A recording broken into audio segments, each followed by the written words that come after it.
o podcast Cevada com Plutônio, produzido pelo Movimento de Cientistas Adventistas. Um podcast que fala sobre fé e ciência isoladamente ou tudo junto e misturado. No episódio 7, vamos conversar sobre pioneiros adventistas, perseguição e liberdade. Nosso bate-papo será com o pastor e escritor Ribamar Diniz, que é mestre em Teologia e História, João Batista Júnior, advogado, procurador do Estado, mestre em Direito, e Hamilton Wernick, professor aposentado, advogado e pós-graduado em Geografia Econômica e Direito. Por último, mas não menos importante, temos o nosso apresentador, Alexander Silva, bacharel em Informática, mestre e doutor em Administração. Olá, tudo bem com você? Bem-vindo a mais um episódio do podcast Cevada com Plutônio, agora no nosso número 0007. É o nosso podcast semanal, toda quinta-feira às 17 horas nós temos a estreia de um novo episódio e hoje não poderia ser diferente, então nós com muita alegria, muito prazer, trazemos uma temática aqui sensacional que vai com certeza encantar muitos corações. O podcast de hoje tem a honra e o orgulho de receber aqui um trio muito especial, né? Temos o Júnior, que já esteve conosco no primeiríssimo podcast, o episódio número 00001. Ele esteve conosco aqui falando sobre liberdade religiosa, aquele caso lá do hospital, né? E o Júnior está retornando hoje aqui para nos apoiar nessa discussão de hoje. Também temos o Hamilton, o pastor Ribamar, né? A Yasmin já apresentou eles aqui na introdução do nosso podcast. E hoje nós estamos falando sobre os desafios que a Igreja Adventista enfrentou naquelas eras pioneiras ali no início do século XX. E nós temos aqui a participação do Ribamar, né, que vai contar um pouco da história dos desafios da Igreja Adventista no Nordeste do Brasil. E eu tenho certeza que você que é um irmão nosso de outra denominação, você vai com certeza se identificar com muitas dessas histórias, porque eu tenho certeza que as dificuldades que a Igreja Adventista enfrentou foram também as dificuldades que muitas igrejas enfrentaram. Temos o Hamilton também, que vai contar para a gente como é que foi o desafio, como é que foi a chegada do Adventismo, se não em Santa Catarina como um todo, pelo menos numa região muito importante para a Igreja Adventista, que é a região da Serra Catarinense, né? Mais especificamente lá no município de Bom Retiro da Serra, que foi um dos primeiros lugares do Brasil, né, a ter uma comunidade forte, uma comunidade bem vibrante, uma comunidade muito viva de adventistas, né, entre os imigrantes alemães. E não obstante, apesar, né, de ser uma igreja forte naquele momento, passou também por muitas provações, passou também por muitas dificuldades, e palmilhou o caminho, né, do evangelho aí a custo de muito sangue, suor e lágrimas, né? Então quero dar aqui, cumprimentar vocês aí, né? Agora, enquanto a gente está gravando, é boa noite, mas para quem está ouvindo aí, a gente, então, que seja bom dia, boa tarde, né? Então Deus abençoe a cada um de vocês aí. Podem falar aí, podem cumprimentar, dizer um oi, depois eu faço a edição. Boa noite, é um prazer estar com vocês, com o Alexander, que eu conheci há algum tempo, que lidera esse movimento bonito dos cientistas adventistas, com o Hamilton. Estou tendo o prazer de conhecer agora, com o Júnior, que eu ouvi no primeiro podcast. Espero ver essa mistura, né, entre história, fé, pioneirismo, desafios, possa motivar e produzir uma vitamina que nos incentiva a continuar cumprindo a missão como eles fizeram no passado. Amém. Eu tive o privilégio, né, de poder estar fazendo a avaliação do último livro do pastor Ribamar, né, sobre a chegada do Adventismo em Juazeiro do Norte, né? Sensacional o livro, recomendo a todos aí que estão nos ouvindo. Boa noite aí ao grupo, é um prazer participar aí e contar um pouco da nossa história aqui da Serra Catarinense, como também do início da Igreja Adventista em Santa Catarina. Boa noite a todos. Muito bem. O Hamilton aí, ele desenvolve um trabalho muito bonito, né, de preservar a memória, né, não só da Igreja Adventista, mas dos pioneiros, dos imigrantes alemães na Serra Catarinense, né? E tem uma associação lá, ele faz um trabalho já de vários anos, mantendo lá uma estrutura, uma infraestrutura que já foi usada pela igreja no passado para fazer as conferências, para fazer ali as reuniões, né, administrativas, aí realmente eram grandes eventos para a época, né? onde confluíam muitas pessoas. Ali o Hamilton faz um esforço sobre-humano para preservar toda essa história, toda essa memória da igreja aí. É interessante, o Adventismo, a primeira igreja, o primeiro a guardar o sábado foi em Santa Catarina, através de uma história que a maioria já conhece. Foi através de um fugitivo que deu o endereço do seu padrasto em Brusque, na Vila Brusque, naquele tempo, 1879. E no navio, ele, como fugitivo, ele deu o endereço desse padrasto e para 2 adventistas que estavam no navio, dois alemães, que em seguida mandaram, meses depois, correspondências, revistas e tal. E eles ficaram receosos quando receberam essas revistas, porque era um período de muita desconfiança e tal. E estas revistas acabaram sendo utilizadas no armazém para embrulhar mercadorias, olha só. E um rapaz chamado Friedrich Dressel, ele era filho de um pastor luterano que veio da Alemanha meio fugido, ele era alcoólatra, e ele pegava essas revistas então e vendia essas revistas para comprar bebida alcoólica. Enfim, é uma história muito bonita. E daí, no ano de 1900, a mensagem chegou na Serra, em Bom Retiro, 1900, através de um comportor, August Brack. Ele, através da venda de livros, chegou então na Serra Catarinense, onde nós temos lá agora uma igreja preservada, um museu e tal. Mas eu vou contando a história dali no decorrer das conversas aqui. Tá ótimo, Hamilton. E esses livros aí que esse comportor trabalhava, pelo que eu entendo, eram livros em alemão mesmo, né? Não era nem em português, é isso?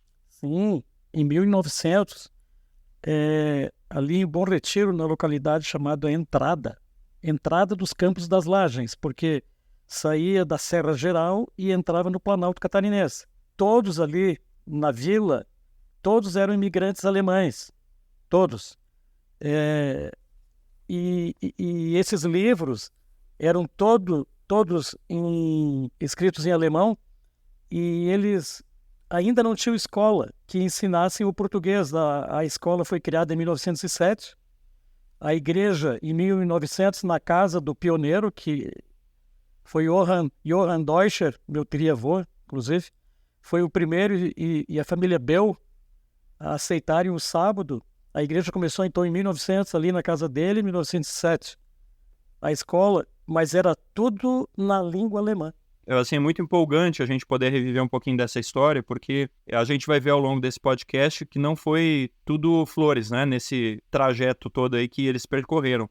Mas o Ribamar, eu queria perguntar para o Ribamar, porque me parece que, dentro do que eu li no livro que ele escreveu, nós tivemos um papel muito importante, muito relevante da comportagem também lá no Nordeste, né? Ribamar, como é que foi essa chegada aí do Adventismo no Ceará, o Juazeiro do Norte? O que você escolher contar pra gente hoje aí? Então, eu estava ouvindo aqui o Hamilton pensando nisso, que as literaturas produzidas pelas editoras adventistas, inicialmente lá nos Estados Unidos e da Europa, elas alcançaram o sul do país, mas o professor Éder Ozokawa, aí do NASP, aí do Centro Universitário Adventista de São Paulo, ele menciona um documento, né, que é uma publicação em inglês, a Review and Herald, que além do porto, né,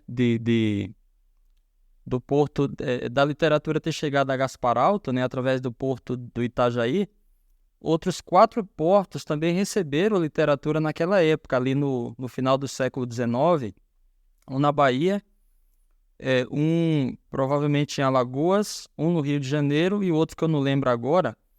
E alguns anos depois, Alexander, eu vou dizer o ano aqui, mas a ideia aqui não é a gente memorizar as datas, mas o que aconteceu, né, nesse período. Em 1892, então, o L.C. Chadwick, ele já fez escalas aqui na América do Sul para conhecer essa região, para mapear essa região e para levar informações para a sede mundial da Igreja Adventista para facilitar o trabalho posterior.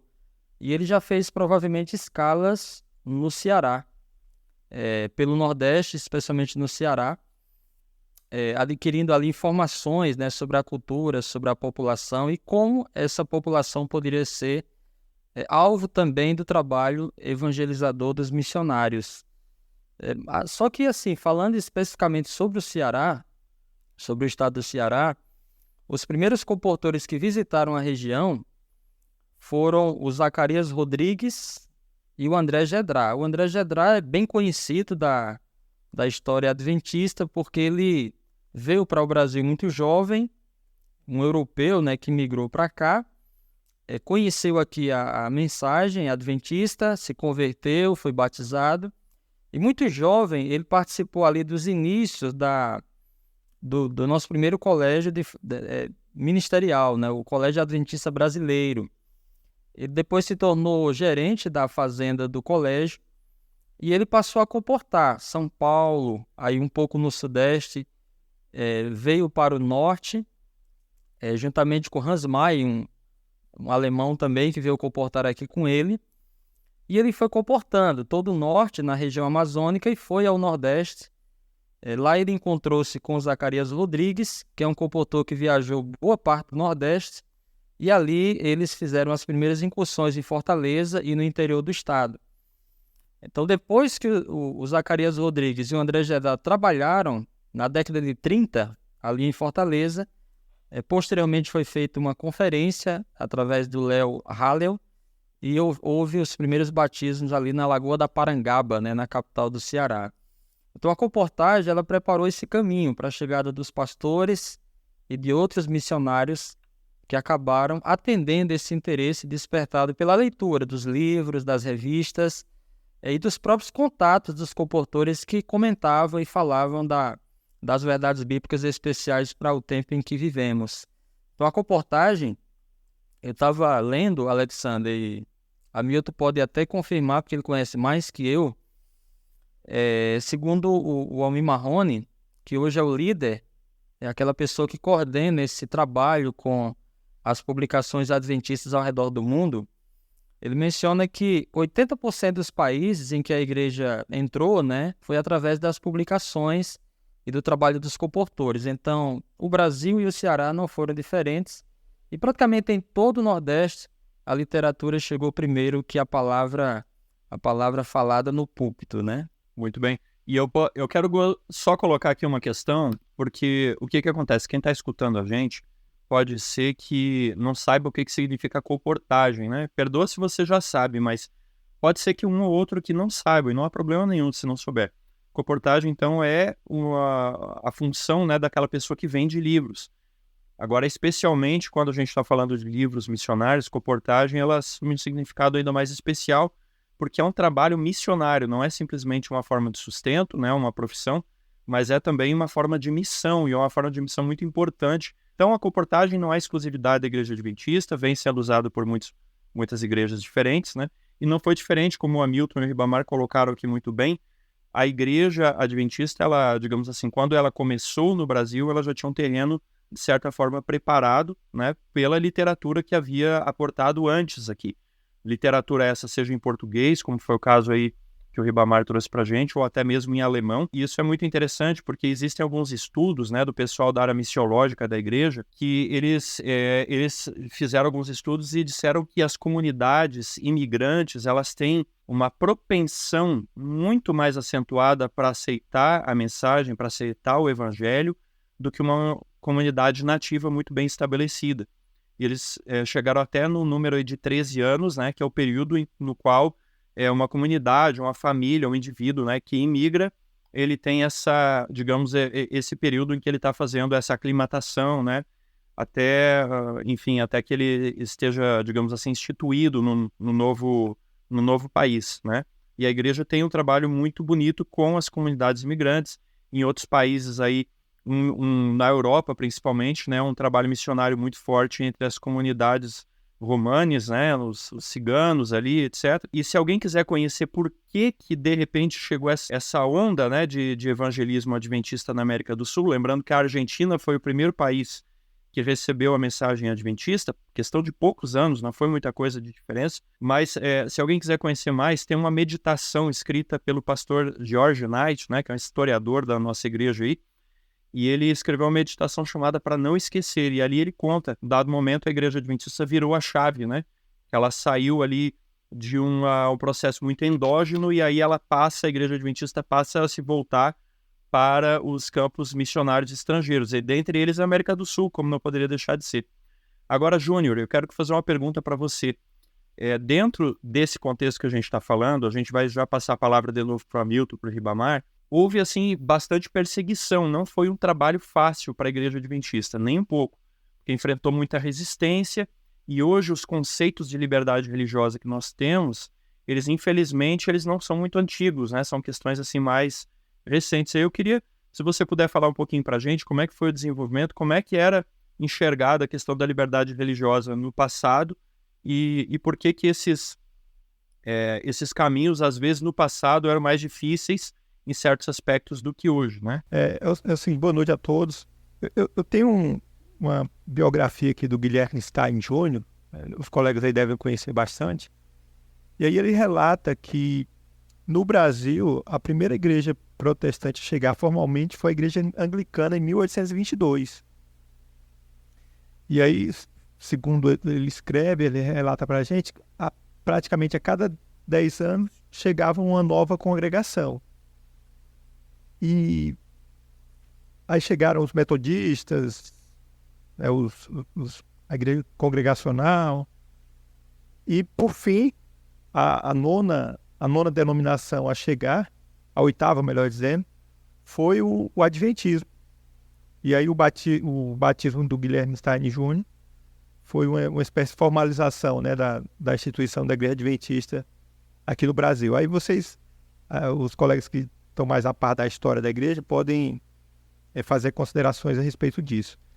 Mas por que eu estou falando isso? Né? Porque dentro do direito, aqui falando especificamente do nosso país, antes de 1889, né, com a proclamação da República, era crime você professar publicamente uma determinada religião. Né? No Código Criminal de 1830... Que não fosse católica, no caso. Exatamente, uma religião que não fosse católica. Então, você tinha tinha dispositivos que estabeleciam como crime essas atitudes. Inclusive, os colegas estavam falando aí da comportagem e tudo mais. Então, esse tipo de propagação, de publicação, de impressos de outras denominações, era também considerado crime. E se houvesse algum tipo de casa, algum estabelecimento com uma imagem exterior, né, que revelasse alguma espécie de culto, aquela casa ali, ela sofria uma interdição do Estado. Era fechado, as pessoas que estivessem ali no culto eram tiradas, né, e aquele sinal exterior, ele era demolido. Então, tudo isso era assim, digamos assim, a rigor, né, a igreja tinha o Estado tinha uma igreja, né, que era a Igreja Católica, e essa igreja era protegida pelo ordenamento, né, pelas leis que vigiam naquele momento. Então, a presença de outras denominações foi feita de maneira muito, entre aspas, né, muito discreta. E aí, isso só veio mudar, essa chave só mudou realmente em termos jurídicos em 1889, né, quando foi proclamada a República, e aí foi feita uma cisão formal entre a igreja e o Estado. Mas aí a gente sabe, né, entre o formal e o real, o material, aí vai um descompasso bem, bem grande. Até isso ser agregado na vida das pessoas e tudo mais, né? E aí sim, faz parte da história, seja da Igreja Adventista, seja de outras denominações. E essa perseguição, né, vamos dizer assim, grosso modo, Isso não se dá apenas digamos assim, no cunho da religião predominante, mas ela também se expressa em relação à rivalidade das próprias denominações protestantes no que diz respeito a angariar novos membros, né? Então as disputas são tanto no polo maior, né, que apesar de não ter mais leis, né, depois de 1889, favorecendo ela, mas ela tinha toda aquela simpatia da população, e enfim. E só a gente já passou, a gente passou aí séculos disso, né, um século disso, mais de um século disso, mas a gente vê, né, em todas as construções, nas praças, né, e resquícios, né, em leis. Feriados, né? Exatamente, que favorecem a religião majoritária e que aí o restante do protestantismo disputa ali o que existe, né? E, enfim, aí as perseguições, elas são mais de cunho, talvez, social, né? Intimidações por parte de funcionários públicos, mas que, volto a reiterar, né? Não tinham um arcabouço legal para tanto.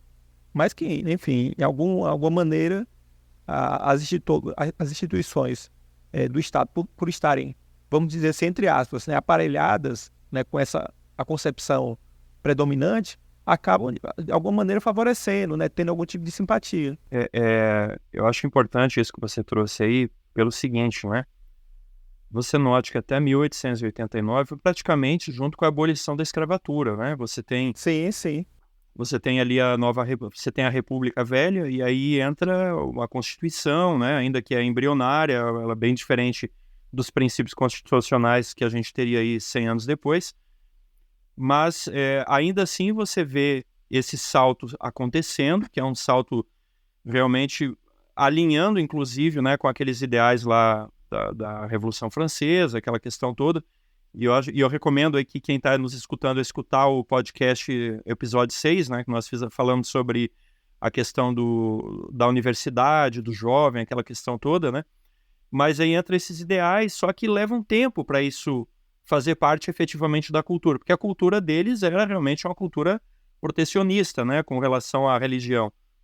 E aí eu queria que o Hamilton e o Ribamar falassem um pouquinho para a gente como é que foi esse processo de pessoas começarem a professar uma fé bastante divergente, que destoavam bastante daquilo que o povo, né, que a população estava acostumada, não só pelo fato de ser uma denominação protestante, mas ainda com algumas peculiaridades dentro do próprio protestantismo, né? Você me permite fazer um adendo aqui? Assim, isso é uma concepção pessoal, acho que não é difícil chegar a essa percepção, que a dificuldade de você aderir a essas novidades estrangeiras, vamos dizer assim, né, que estavam chegando, principalmente com a virada do século, e não só com a chegada dos ministros, né, dos ministros que vinham da Europa ou vinham dos Estados Unidos, mas os próprios imigrantes, né, que o país passou a incentivar a vinda deles para cá. Mas aí, para você sair da religião predominante, né, que tem toda uma repercussão econômica, você vai ter que oferecer muito mais do que só uma questão de visão de mundo. Então, por isso, assim, eu tentando me colocar aqui no lugar das pessoas que viviam naquela época, era delicado você fazer uma outra opção que poderia lhe custar não apenas a questão de você mudar de religião, mas também poderia ter um custo social e econômico significativo. Então, isso era mais um desafio, né, que as pessoas viveram naquele momento. E, enfim, eu acho que os colegas podem acrescentar muito mais em relação a essa percepção que eu compartilhei agora. Realmente, quando você mexe com a questão da estrutura estabelecida da religião, você mexe com os fluxos de poder, né? E a gente sabe que sempre que há uma mudança nos fluxos de poder, existe um processo de resistência, porque efetivamente quem detém o poder, né, 99,9% das vezes ele não quer perder esse poder, né? Mas vamos lá, Milton, Ribamar, como é que aconteceu esse processo aí? O que os nossos pioneiros enfrentaram aí nesse caminho para hoje a gente ter uma igreja tão espalhada aí pelo país com mais de 1 milhão de membros? voltando um pouquinho na história ali, no sul do Brasil, Santa Catarina, a imigração, ela foi forte a partir de 1850. Por que eles vinham? Os alemães vinham da Alemanha? Por questões políticas, geográficas, econômicas e perseguição religiosa. Quem vinham para cá? Os protestantes. Nós chamávamos de protestantes, mas eram basicamente os luteranos. Então, foi fundamental a literatura em Santa Catarina e os comportores. Então, os livros não tinham barreiras. O pessoal era carente de leitura, não tinham literatura na linguagem alemã, era raro. Então, quando as revistas e os livros, as revistas tinham o nome de Arautos da Verdade, era em alemão, né? E vieram também livros, comentários sobre o livro de Daniel. E quando os primeiros conversos leram sobre o sábado, eles ficaram muito em dúvida e aceitaram o sábado. A família Bells, a família Olm, lá na vila de Brusque, Redondezas, ali Gaspar Alto, Lajeado Baixo, eles foram muito hostilizados, porque a colônia alemã era muito forte e a religião era muito forte. Ora, eles saíram da Alemanha por perseguição religiosa, eles eram reformistas, a igreja luterana tem ainda por todo o sul aqui, eles eram hostilizados, eles perdiam amizades e as casas eram apedrejadas. Nós temos histórias que eles jogavam ovos podres nas casas e humilhavam muito aqueles que se decidiam em guardar o sábado. Então, o quarto mandamento foi fundamental para eles aceitarem, e as outras verdades. Mas as hostilidades e as ofensas eram muito grandes por parte dos próprios imigrantes, que tinham o domingo como o dia santo. E isso aconteceu também agora em 1900, depois em Bom Retiro, quando os primeiros conversos, através de literaturas vendidas e trazidas por comportores, decidiram pelo sábado. A questão era o sábado. Depois vinham outras questões. Depois vinha a questão do cigarro, da banha, da carne de porco e outros assuntos, mas o sábado era fundamental. Eles eram muito hostilizados, de todas as formas. Perdiam amizades, o início não foi fácil. Então, aí no sul do país, o embate, né, digamos assim, foi com os luteranos, devido ao sistema de crenças que eles trouxeram da Europa. E interessante que o luterano é muito determinado, né? Tem convicções muito fortes. No Nordeste, esse embate ele envolveu a fé católica. Então, eu estava dando uma olhadinha aqui no material, um livro publicado pelo Antônio Giraldi, da Sociedade Bíblica do Brasil. Ele diz que, após a independência do Brasil, em 1822, a Sociedade Bíblica Americana começou a ter direito, né, de distribuir Bíblias no país. E entre 1822 a 1889, que é a data citada aí pelo nosso querido Júnior, então foram entregues no Brasil 206 mil Bíblias, somente pela Sociedade Bíblica Americana. E o curioso é que essas literaturas foram se espalhando, e elas foram recebidas, essa Bíblia, digamos assim, publicada por editoras protestantes, de confissão protestante, elas foram recebidas com suspeita por aqueles que eram a hegemonia, né, religiosa do país. No caso do Nordeste, a chegada das Bíblias e, posteriormente, da literatura adventista, ela foi recebida com muita suspeita. Por exemplo, né, para citar um exemplo de dificuldades, o André Gedrá, ele sai de Belém do Pará, onde eu moro, viaja 1.450 quilômetros até Fortaleza e Juazeiro. Em Fortaleza, ele trabalha ali espalhando a literatura na cidade e também no interior, mais próximo à capital, e ele viaja a Juazeiro de trem. Então ele chega em Juazeiro do Norte em agosto de 1930. Então ele vai à casa do homem mais ilustre da cidade, que era o fundador daquele município, o padre Cícero Romão Batista, que é bem conhecido, né, pelos laços que unem ele ao catolicismo popular, a questão das romarias, as tradições religiosas, e ele consegue vender um livro ao padre Cícero. Então ele é muito habilidoso e ele consegue deixar a literatura adventista ali nas mãos ou na residência do padre Cícero. Então, os compositores, com muita habilidade, conseguem entregar a literatura. Agora, os pregadores, eles têm mais dificuldade.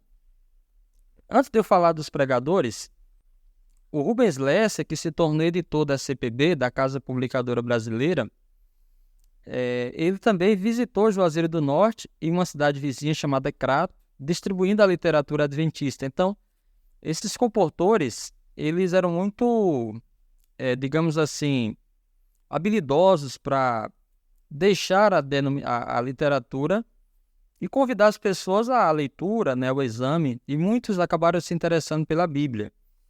Agora, quando o Rubens Lessa chega à região do Cariri, né, que é o sul do Ceará, ele entra numa cidade chamada Barbalha e há uma placa, né, há uma placa grande na entrada da cidade, tipo um outdoor moderno, com a seguinte frase, em palavras garrafais, né, em letras garrafais: atenção, senhores protestantes.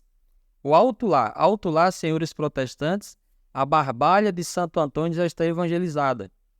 Então essa frase, né, é um desafio, né, para aqueles que estão vindo com a nova mensagem. Mas ele acaba indo trabalhar em Crato, trabalha em Juazeiro. E em Juazeiro, quando eu entrevistei, para esse livro que o Alexandre mencionou, ele é ameaçado. O prefeito o convida a se retirar da cidade. Mas mesmo assim ele consegue ali deixar a literatura. Então, a maior intolerância não foi contra os compositores. Os compositores como o José Alves, ele havia se especializado em trabalhar com clérigos, com religiosos, com padres, freiras, bispos. E ele consegue ali vender aos bispos, aos padres ali da região do Cariri, às freiras, às irmãs. Mas quando o primeiro pregador vai a Juazeiro fazer uma conferência pública, uma série de palestras, ele aluga um cinema no centro da cidade. O nome desse pregador é José Cândido da Bessa Filho, José Bessa.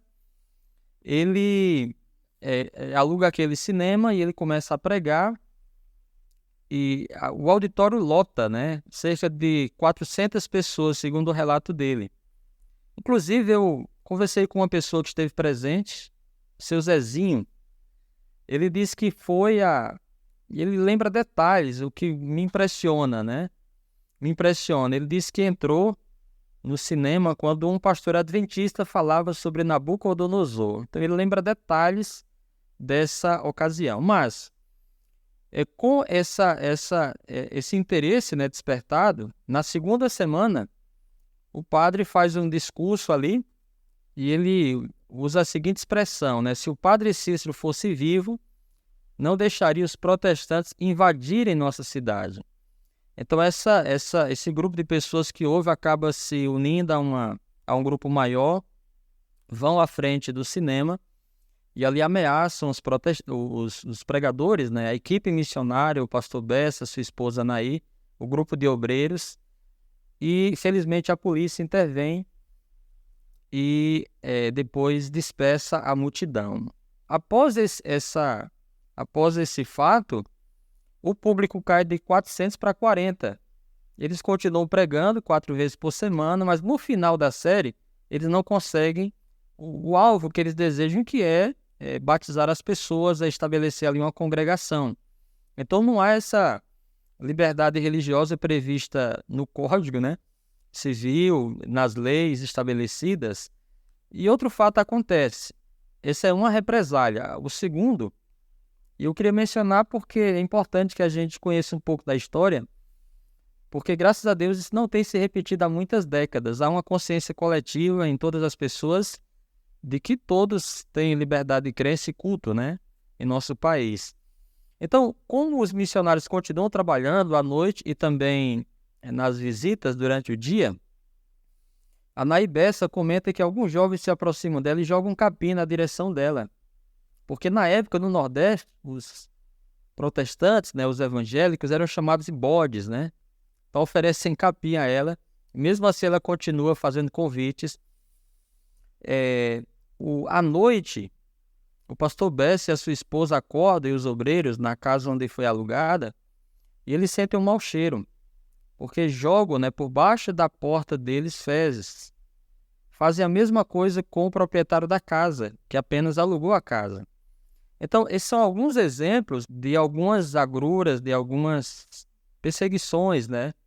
Incompreensão, talvez na época, que os nossos missionários enfrentaram, mas com muita resiliência, né? E com muita paciência e com depois o apoio das autoridades locais, houve a possibilidade de continuar empregando o evangelho, né? Então, houve perseguição severa, tanto de caráter físico como verbal em Juazeiro, mas apesar disso, o trabalho foi continuado, e tanto aquilo que está estabelecido nas leis, né, como também na consciência coletiva do povo, foi se ampliando, e graças a Deus a igreja foi estabelecida, apesar dessas lutas e de outras que o tempo não permite a gente relatar. E eu lembro do seu livro aí também, que teve uma questão que parece que aquela pessoa que alugou o salão diante desses reveses, me corrija se eu estou enganado, Ribamar, essa pessoa até queria rescindir o contrato e teve que se apelar para o texto do contrato, vias de garantia, para pelo menos poder concluir essa série, né? Tamanho foi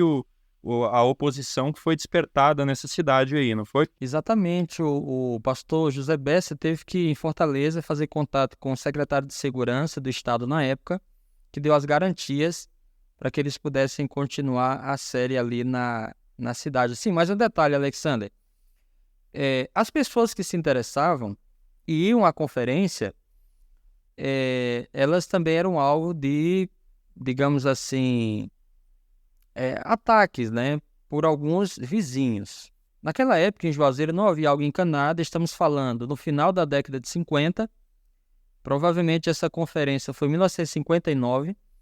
Então, se o vizinho fosse à conferência, como não havia água encanada, algumas pessoas tinham cacimbas, né? Tinham poços em casa, no quintal, e a água era dessa maneira distribuída entre os vizinhos.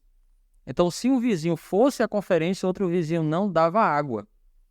Então, ficava muito difícil alguém aderir à mensagem se ele não poderia nem sequer contar com o apoio do vizinho em relação à água potável. Então, havia uma tremenda dificuldade e consequências drásticas sérias para aquele que desejasse ser batizado naquela ocasião. É incrível isso, porque fica difícil até para a gente imaginar isso, né? Você negar o direito à própria água, né? Numa região que a gente sabe que tem um desafio até hoje ainda, né? Muitas vezes com relação à água e passar por essa situação.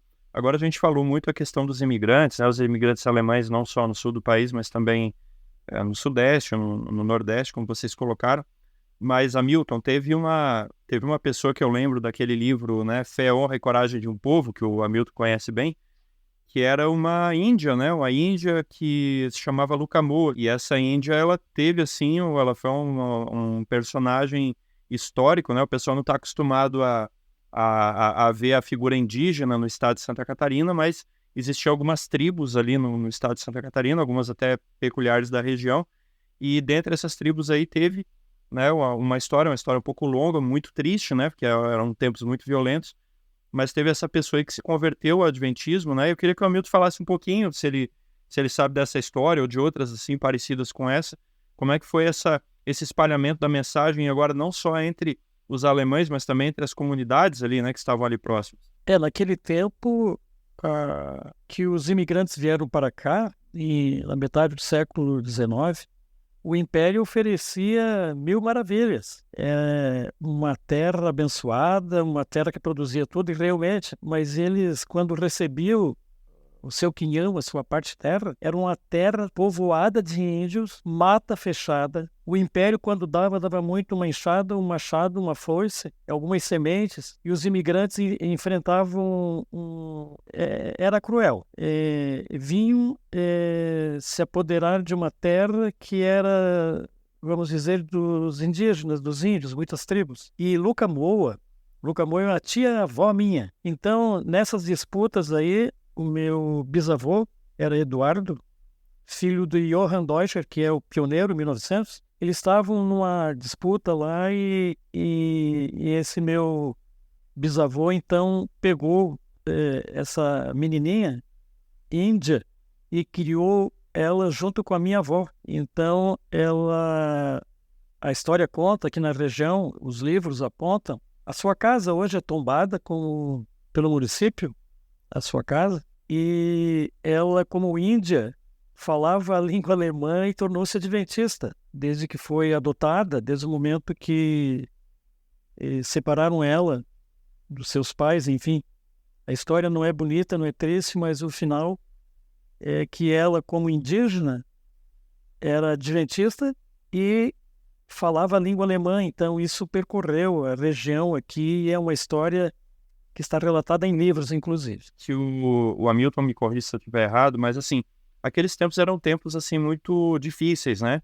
A gente sabe que aconteceram muitas injustiças históricas, como o Hamilton falou, essa terra ela era habitada por índios, mas assim, é difícil a gente sair com soluções simples para problemas complexos, né?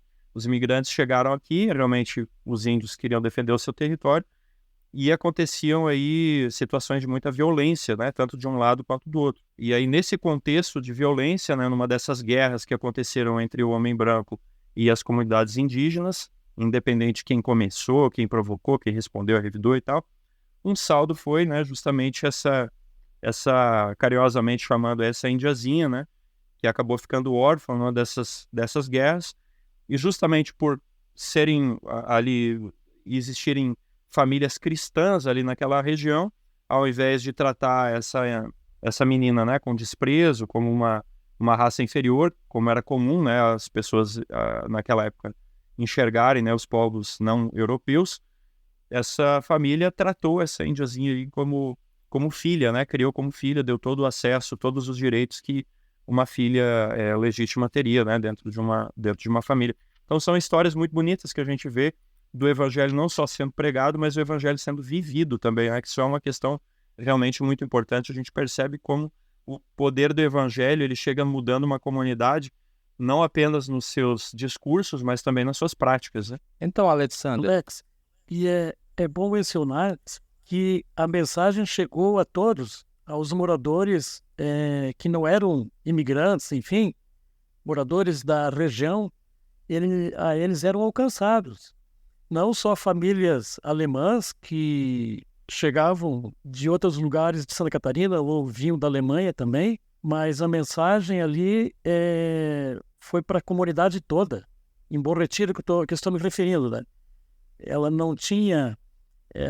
não era só para imigrantes ou para brancos alemães. A mensagem atingiu a todos. Hamilton, eu fiquei ouvindo você falar sobre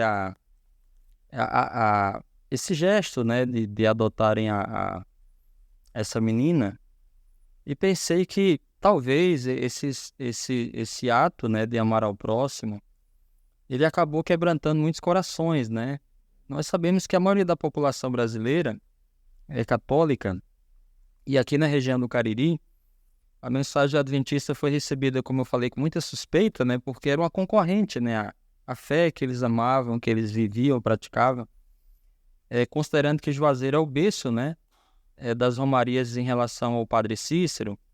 Mas, assim, os missionários adventistas, assim como no Sul, como o senhor mencionou há pouco, eles não apenas foram ensinar uma doutrina, mas compartilhar o amor de Deus. E isso acabou contribuindo para abrandar, né, alguns corações que talvez não aceitariam apenas a doutrina que eles traziam. E eu queria citar alguns exemplos aqui.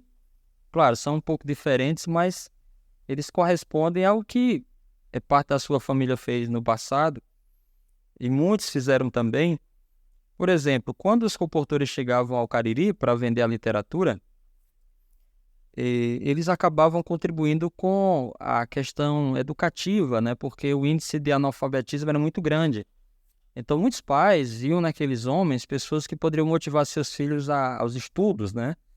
Sem contar que alguns dos próprios jovens que foram batizados ou aderiram à mensagem adventista também ingressavam na comportagem e acabavam passando a terem mais interesse na leitura, nos estudos, e alguns acabaram indo estudar em colégios da igreja. Outro detalhe interessante é que um desses comportores, chamado José Alonso, ele foi à região do Cariri, ele passou cerca de 3 anos lá, foi um dos primeiros a fazer um trabalho lá na década de 60, mais intensivo em Juazeiro, Crato, Porteiras e toda aquela região, Milagre, Juazeiro. O Cariri ele é formado por 32 municípios. Então, ao fazer esse trabalho de comportagem, como ele era uma pessoa que tinha uma boa oratória, se comunicava muito bem, uma pessoa muito educada na comunidade, ele foi convidado pelo padre da época da cidade e por uma autoridade civil a ser um dos líderes da associação dos moradores do bairro do Seminário. É um bairro muito conhecido no Crato, que é uma cidade ali da região do Cariri, e ele acabou aceitando colaborar, né, com essa atividade lá da comunidade, e ele acabava ajudando a comunidade em algumas demandas sociais, contato com autoridades, e ele conta depois que isso acabou facilitando, né, o acesso a mais famílias e aumentando a confiança no que ele estava fazendo e quebrando o preconceito que havia, né, em relação a quem eram essas pessoas que vinham, o que elas traziam, que mudanças elas queriam propor à sociedade. E eu queria acrescentar mais um detalhe, é que o Harold Said, que era um pastor adventista que veio de Fortaleza a Juazeiro realizar uma conferência, além do ensino da Bíblia, ele ofereceu à cidade um curso como deixar de fumar. Então, cerca de 300 pessoas se inscreveram para fazer o curso, porque nós sabemos que hoje não há tantos fumantes como na década de 60 e 70, ele pregou ali na década de 70, e muitas pessoas acabaram se sentindo beneficiadas, né, pela terapia, pelos tratamentos, pelas orientações. E eu acrescentaria mais um dado, né? Um dos jovens que aceitou a mensagem adventista e se batizou, na década de 80, ele se tornou gerente da ASA, a Assistência Social Adventista, que atualmente é chamada de ADRA. Então ele passou a fazer um trabalho em todo o estado do Ceará, com um trabalho de distribuição de medicamentos, roupas, atendimento médico gratuito. E isso acabou pavimentando, né, o caminho para uma maior confiança e adesão da mensagem adventista. Então esse trabalho social, de filantropia, né, que é um gesto também de amor ao próximo e de desenvolvimento, acabou minorando, né, um pouquinho essa perseguição e esse preconceito que havia. Eu achei por bem acrescentar esse detalhe aqui. É aquilo que a gente entende como o método de Cristo, né, que se misturava entre as pessoas como alguém que lhes desejava fazer o bem. Então, depois de ganhar a confiança das pessoas, poderia se abrir a porta para uma pregação mais missionária, né? Agora, eu queria fazer uma pergunta para o Júnior. A gente tem falado muito aqui dos desafios, como é que foram no passado e tal. E eu acredito que hoje, por um lado, a gente tem menos desafios, mas, por outro lado, a gente tem um aumento das dificuldades aí também em outros aspectos, né? Com relação à liberdade religiosa, né?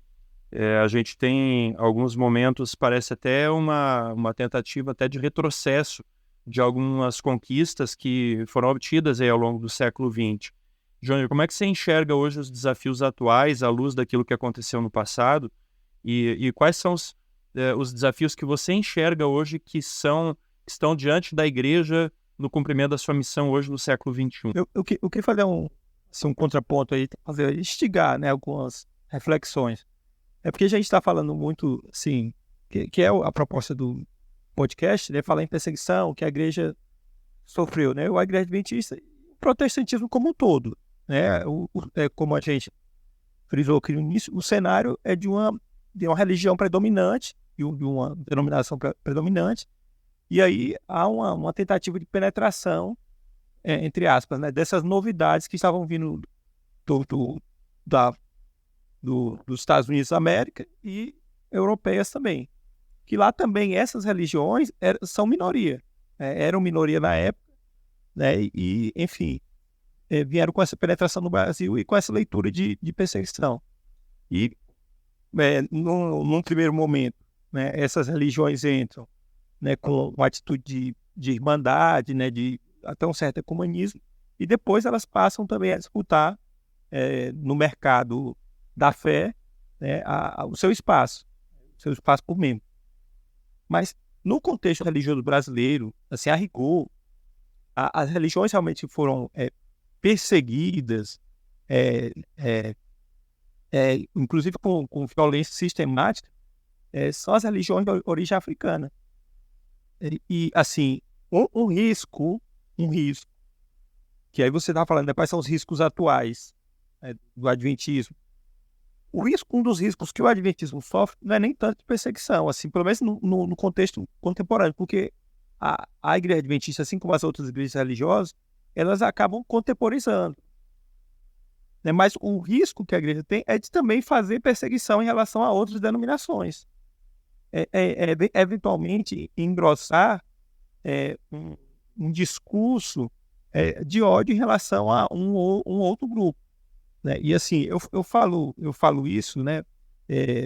Não tentando fazer nenhuma pecha em relação à igreja em si, mas assim, é a tentação que existe, né? Em relação a você, né? Por estar contemporizando, né? Você já ter leis e principalmente essa absorção social da sua proposta, né? Acabar também, né, em alguma medida, fazendo coro, né, com esse tipo de perseguição. Esses são os riscos que existem. Porque, assim, do ponto de vista legal, tanto a igreja adventista como as igrejas, as religiões de uma maneira em geral, elas estão bem protegidas. E, inclusive, há uma novidade da lei do racismo, na 7.716, que incluiu algo que é pitoresco. E, assim, ainda eu estou aqui na expectativa de ver como é que isso vai ser abarcado. Porque essa lei, né, que tradicionalmente ela tenta proteger as pessoas contra o racismo de uma maneira geral, seja de origem de cor, enfim, ordem geográfica, né, de onde a pessoa vem, mas também ela inclui a questão religiosa.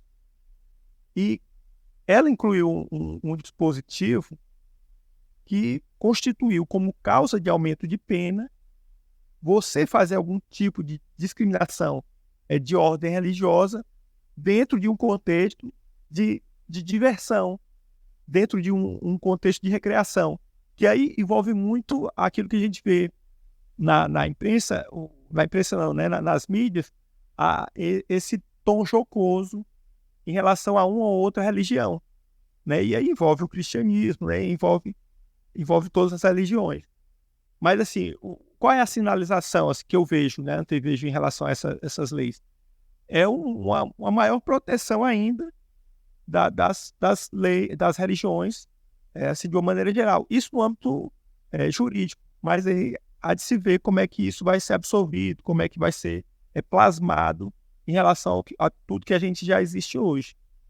Uma curiosidade, Alex, que eu andei levantando aqui, é que em alguns países, né, para ver como essa questão da perseguição a alguns ramos religiosos é ainda relativamente recente, no Haiti, até o ano de 2000, o curandeirismo e o voodoo eram práticas que eram consideradas criminosas.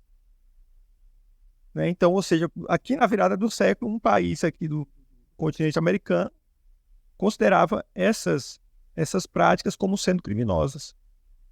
Para você perceber, né, como é que a visão religiosa ela muda, né, dentro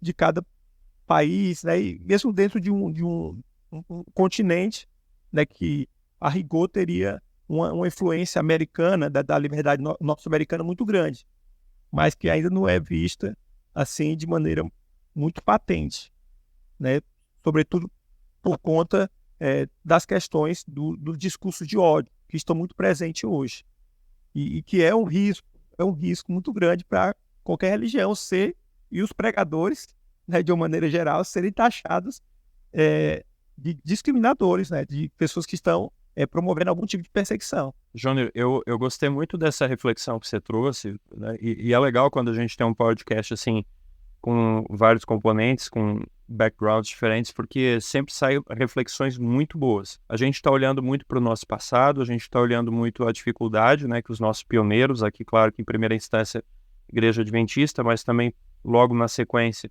a Igreja Protestante como um todo, toda essa luta, né, que eles passaram na história. E você trouxe esse ponto de que a gente, e quando eu falo a gente, é nós protestantes, né, muitos de nós, podemos e estamos, né, como a gente vê aí quase diariamente nos jornais, estamos praticando aquelas mesmas perseguições com outras religiões aí que a gente não concorda, né? Ou, às vezes, eventualmente, até o catolicismo também, dependendo do contexto. E aí a pergunta é, né, poxa, se eu sei o que é você estar no lado, né, da vidraça, assim, por que dando a oportunidade a gente vai virar pedra, né? Então eu fico pensando até que ponto isso é fruto, né, daquele processo de você se transformar naquilo que te agride, que é um processo psicológico muito complexo, está envolvido nisso, né? Não sei até que ponto isso aí pode envolver a síndrome de Estocolmo. Eu não sei até que ponto tem aquela estratégia também, né? Se eu fizer bullying lá no Joãozinho, aí isso significa que eu não sou a vítima do bullying, né? Então você entra no pensamento de manada e você começa a praticar o assédio. Então, realmente, são questões que a gente precisa pensar, né? Talvez um dos desafios, eu achei muito interessante isso que você trouxe, nós no século XXI, assim, né? De perseguido a perseguidor, né? E fugir dessa espiral, fugir ali dessa síndrome, que a gente sabe que, logicamente, não com todos, né? Logicamente, não com todos, mas a gente sim percebe no protestantismo acontecendo. A gente pode, com certeza, a gente vai discordar, entre nós mesmos protestantes, a gente já discorda, né, óbvio, isso dá muito caldo, quanto mais aí de religiões aí de matriz afro, né, o próprio catolicismo mesmo, que a gente acaba encontrando bastante pontos de divergência e a gente tem que tomar esse cuidado mesmo para que a gente, né, fazendo o endosso aí do que o Júnior falou, a gente tem que tomar esse cuidado porque de perseguido a gente não vira perseguidor, né? Mais um acréscimo aqui. Tentar falar um pouco da minha experiência, assim, do meu estado, né? O colega aí está falando do Ceará. Eu fiz um levantamento logo na época da faculdade, né, com alguns dados do IBGE que eu tinha. E aí, em 2010, os dados do censo que existiam revelavam que, proporcionalmente, o Piauí era o estado mais católico do país. Eu não sei se ainda está assim, essa margem ainda é correspondente. E dessa constatação, você acabava percebendo e tirando algum tipo de conclusão em relação à acomodação, né, diferentes espectros religiosos, né, do grupo cristão, né, que chegava ao Estado e tentava se estabelecer, e da resistência, né, não ostensiva, né, como os colegas aí relataram, né, descreveram, mas de certa forma velada, né, é aquela coisa, a gente nem se opõe, mas também a gente não está aqui para contribuir, né, e aí você percebia, né, e aí eu acho que também tem um pouco da falta de sofisticação e de divulgação da mensagem adventista, que acabaram tornando essa empreitada do adventismo no Piauí um pouco mais difícil. Tanto que só mais recentemente, agora, há poucos anos atrás, foi que a igreja no Piauí constituiu uma missão e tudo mais.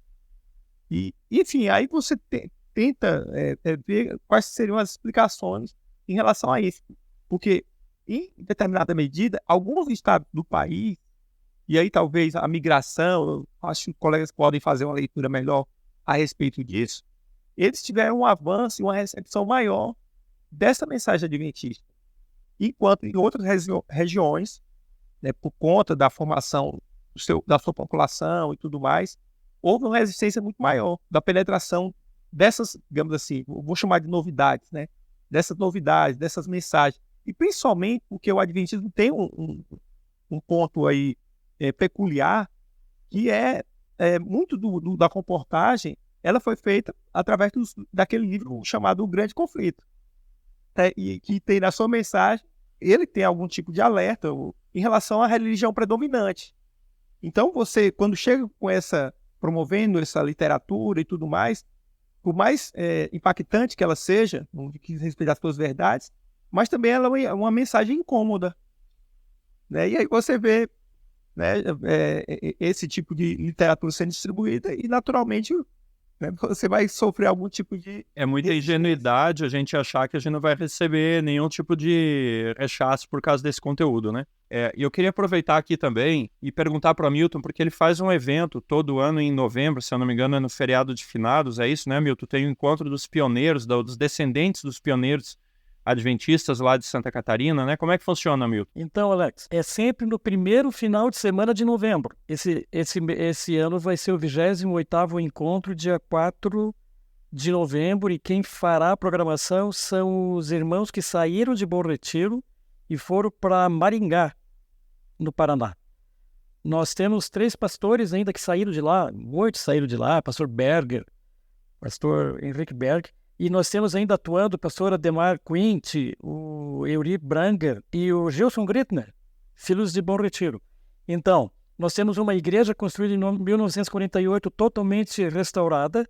Nós temos um museu, nós temos um pavilhão construído em 1958 para as grandes reuniões administrativas que Santa Catarina fazia ali, porque Bom Retiro, na década de 60 e 70, era a sede administrativa do Estado. Então, ali tem muita história, tudo preservado, todos são convidados a conhecer. Compareçam lá, será um prazer recebê-lo. Como é que as pessoas fazem para entrar em contato com você e poder fazer a sua reserva aí para novembro? Aí você pode passar o meu contato, né? Que a gente dá todas as informações. Então tá bom. Então, se você quer participar do encontro na Trilha dos Pioneiros, manda um e-mail para cientistasadventistas@gmail.com e a gente responde para você passando o endereço eletrônico ou uma forma de contato aqui do Hamilton, da sua equipe, para que você possa participar dessa experiência. E Ribamar, eu queria saber como é que a pessoa que está interessada em adquirir o seu livro, como é que essa pessoa consegue acesso a esse material que você produziu, né? Então, Alexander, a Sociedade Criacionista Brasileira está preparando a 2ª edição desse livro, e agora, esse ano ainda, eles vão anunciar o lançamento da 2ª edição desse livro chamado O Adventismo na Terra do Padre Cícero, uma história de fé, perseguição e milagres, no site da Sociedade Criacionista, que é scb.org.br, e no meu site, ribamarDiniz.com, e nas minhas redes sociais, que é sempre Ribamar Diniz, no meu canal no YouTube, eu vou divulgar os detalhes, tá bom? Então, há muitas curiosidades, Alexander, sobre a evangelização de Juazeiro, primeiro pelos laços que unem a história da cidade e de seus personagens ao adventismo. O Padre Cícero, para quem não sabe, ele é o personagem religioso talvez mais popular do século XX, e ele foi também político, né? Foi prefeito da cidade, foi vice-governador do estado, na época era chamado de vice-presidente. Chegou a ser excomungado, né? Exatamente, passou por um processo de excomunhão na Igreja Católica, e em 2015, dada, né, a repercussão das romarias, ele foi reconciliado com a Igreja através do Papa Francisco, e o processo de beatificação dele está avançado. E eu não posso adiantar, né, não posso dar muito spoiler aqui, senão você não vai adquirir o livro. Se você quer também saber como Deus atuou em meio às perseguições, né, intolerância religiosa, como os pioneiros desenvolveram essa resiliência, essa fé, né, essa confiança em Deus para alcançar aquela região, ao ponto do primeiro missionário ter chegado em 1930 e o primeiro batismo ter acontecido apenas em 1969, né, décadas depois, a primeira igreja começou a ser construída 10 anos depois, em 1979, hoje, em Juazeiro, há 20 congregações, há um grande número de membros, e é um adventismo pujante, é o terceiro polo, né, do adventismo no Ceará. Só que no livro eu conto também a história do adventismo no Nordeste e no Ceará, então vai ser muito interessante. Alguns personagens, como José Bessa, Rubens Lessa, eles se tornaram obreiros conhecidos em escala nacional. O Robson Marinho, que é professor na Andrews University. Então, é interessante ter contato com essa informação, e você é o meu convidado para ler esse material, tá bom? Obrigado aí. Acompanhe no site scb, sierracharliebravo.org.br, digita no Google Sociedade Criacionista Brasileira e você acompanha lá, então, o lançamento desse livro ao longo desse ano aí do pastor Ribamar. Eu, na realidade, agora queria perguntar, assim, para vocês, né, já caminhando já para o final, O que vocês enxergam hoje de desafios para a igreja? Com certeza, nesses mais de 100 anos aí de história do Adventismo na América do Sul, no Brasil, né, aí 120, 130 anos. Agora, de uma perspectiva presente, né? Quais são os desafios da igreja hoje? Que tipo de dificuldades hoje que nós estamos enfrentando? Por exemplo, no passado a gente tinha que batalhar muito, tinha que suar muito, custava muito caro a gente levantar uma bandeira protestante, né?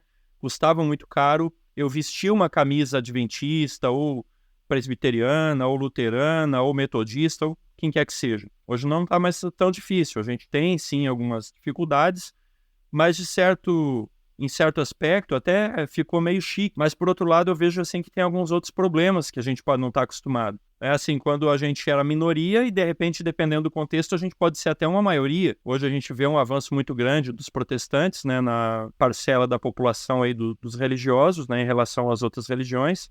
Um crescimento muito grande, principalmente aí das denominações evangélicas e pentecostais. E que desafios nós temos hoje, né, Hamilton, Ribamar Júnior, como igreja, diferentes daqueles desafios do passado, mas que ainda assim são desafios e que ameaçam a gente enquanto igreja, né? Já caminhando aí para uma conclusão para a gente fechar o nosso podcast de hoje. Alô, demais amigos. Como ver? Nós temos que fazer a diferença, nós temos que ser diferentes através do ramo educacional, assistencial, pela mídia, pelas TVs, porque o povo, a sociedade está muito longe de Deus. Então nós temos que fazer a diferença de alguma forma. Jesus, quando viveu aqui, ele alimentava e curava, e depois pregava. Então nós temos que usar essas formas e esses instrumentos para chegar até ao povo, à sociedade que está muito descrente. Eles não acreditam mais em Deus. Eles acreditam na força deles mesmos. Então, utilizar tudo que a igreja dispõe hoje de modernidade, como você falou, que não tinha no passado. Mas temos que ser a diferença, fazer a diferença. Maravilha, Milton, muito bom. Eu não vejo um desafio menor hoje do que no passado. Então, nós ainda temos um desafio missionário. Como o Júnior falou há pouco, o Piauí, ele tem mais de 100 municípios sem a presença de uma congregação adventista. Agora, voltando-se para Minas Gerais, por exemplo, Minas Gerais tem mais de 500 cidades sem uma igreja adventista. Você sabia? São Paulo, muitos espaços também não tem uma congregação nossa. Então, nós ainda temos hoje, no século XXI, um grande desafio missionário que essa nova geração precisa abraçar e precisa realmente ter essa valentia, né, que os pioneiros tinham para alcançar novos territórios. Não apenas geograficamente, mas virtualmente, né, porque as redes sociais, elas são ali realmente onde as pessoas estão, onde elas estão, e elas precisam ser alcançadas lá também. Eu trabalho aqui na região amazônica e ainda há centenas de ilhas, rios, comunidades para serem evangelizadas, além das tribos urbanas, logicamente, né? Segundo desafio que eu noto é a identidade.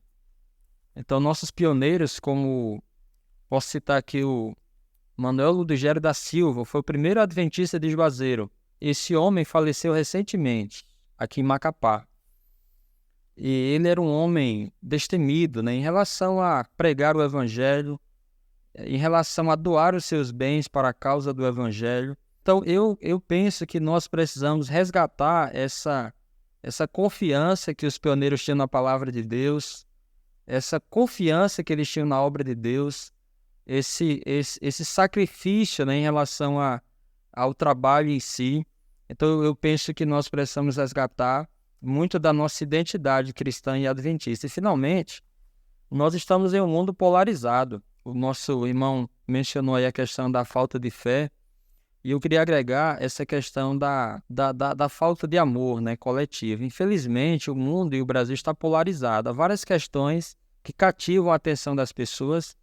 Talvez uma das maiores hoje seja a política, mas há uma guerra, né, de narrativas. E dentro desse turbilhão, né, de coisas, nós precisamos ser caridosos, ser amáveis, ser compreensivos com as pessoas, não nos envolvermos dessas polêmicas, mas nos posicionarmos de tal maneira a demonstrar que vale a pena ser um cristão. Devemos demonstrar esse equilíbrio, essa compaixão pelas pessoas que sofrem e tentar sermos pacificadores e oferecer o que nós temos de melhor para a sociedade, que é a mensagem bíblica que nós conhecemos. Mas há muito o que se fazer ainda, e Deus está chamando novos missionários com o mesmo afinco, a mesma determinação, para terminarmos a pregação do Evangelho e finalmente recebermos a recompensa, o galardão que está prometido. Maravilhosa conclamação aí, Ribamar. Muito obrigado pela sua contribuição aí nesse sentido. Júnior. A gente tem que trabalhar enquanto é dia. As leis do nosso país, a Constituição, elas são muito favoráveis à pregação do Evangelho, à divulgação da mensagem. Mas aí, realmente, recuperando toda essa estratégia dos pioneiros aqui no Brasil, a gente tem que ter humildade, tem que ter inteligência. A gente não pode esperar que a igreja, como instituição, vá dar conta desse trabalho, porque ela não dá. Ela não tem uma força, recursos humanos suficiente para isso. E aí, iniciativas como esta, né, do canal Cientistas Adventistas, é excelente para fazer coro, né, com todo o esforço que vem sendo feito. E realmente a gente tem uma mensagem já para ser divulgada.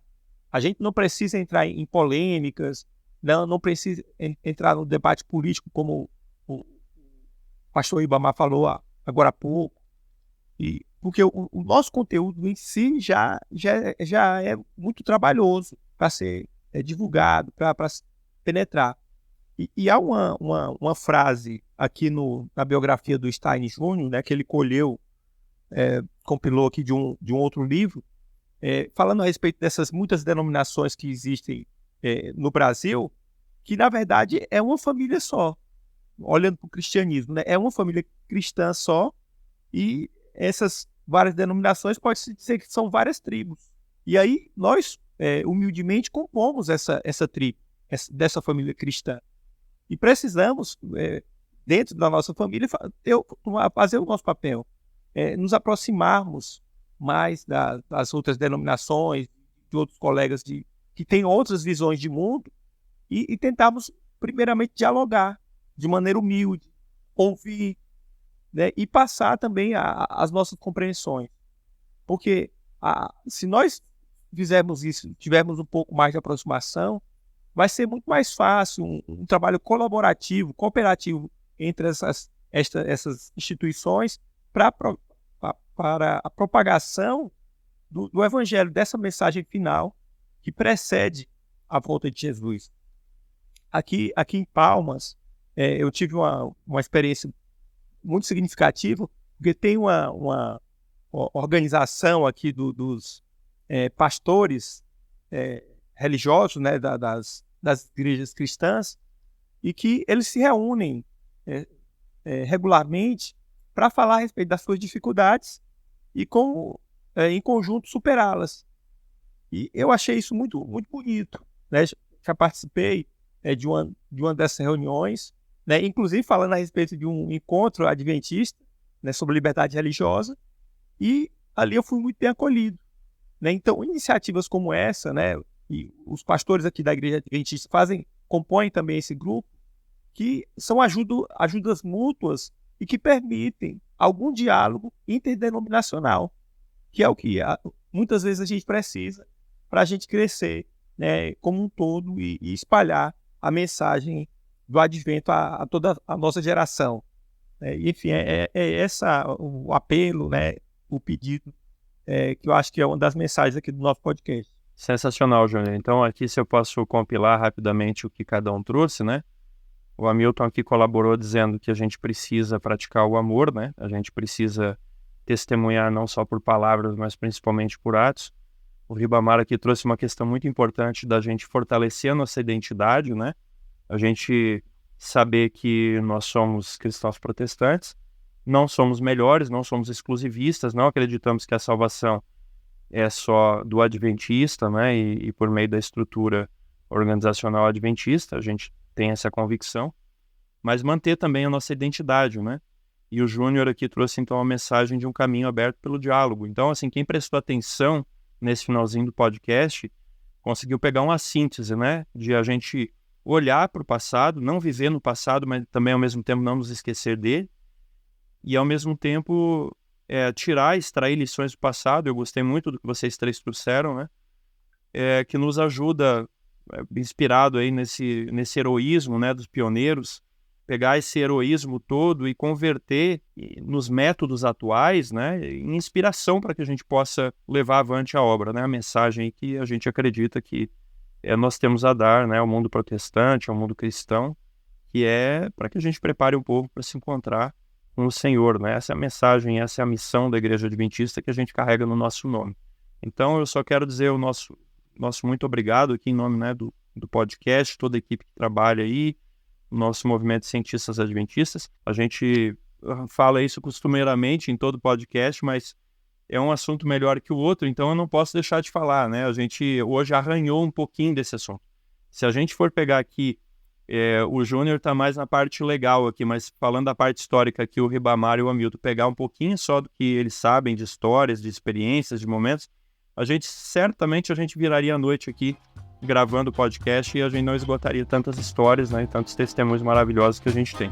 Quero agradecer também a você que nos acompanhou no podcast e eu quero fazer um pedido, né, se você foi abençoado de alguma forma por esse podcast, né, se você entendeu que ele agregou valor para você de alguma maneira, compartilhe o podcast, né, assina o nosso canal lá no YouTube, também no Spotify, nos segue. Presta atenção, porque toda quinta-feira vai ao ar um episódio novo do podcast, temas variados, diferentes, sempre instigantes, sempre até incomodativos, né?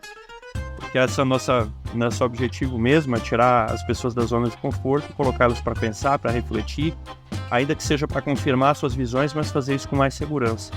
Então, obrigado a você também que nos acompanhou, que a gente se encontra em breve, né, no nosso podcast Cevada com Plutônio. Até lá! Você já nos segue nas redes sociais? Não? Então siga-nos agora mesmo no Spotify e inscreva-se no nosso canal no YouTube. Assim, você não perde nenhum episódio do nosso podcast que vai ao ar toda quinta-feira às 5 horas da tarde. E se você é adventista, aluno ou titulado com mestrado ou doutorado em qualquer área do conhecimento, faça parte do movimento Cientistas Adventistas. Mande um e-mail para cientistasadventistas@gmail.com. Será um prazer ter você conosco. Aviso! O Movimento de Cientistas Adventistas é um ministério de apoio que não possui vínculo jurídico ou administrativo com a organização da Igreja Adventista do Sétimo Dia. O podcast Cevada com Plutônio não fala em nome da Igreja Adventista do Sétimo Dia, suas instituições, ministérios oficiais, obreiros ou colaboradores.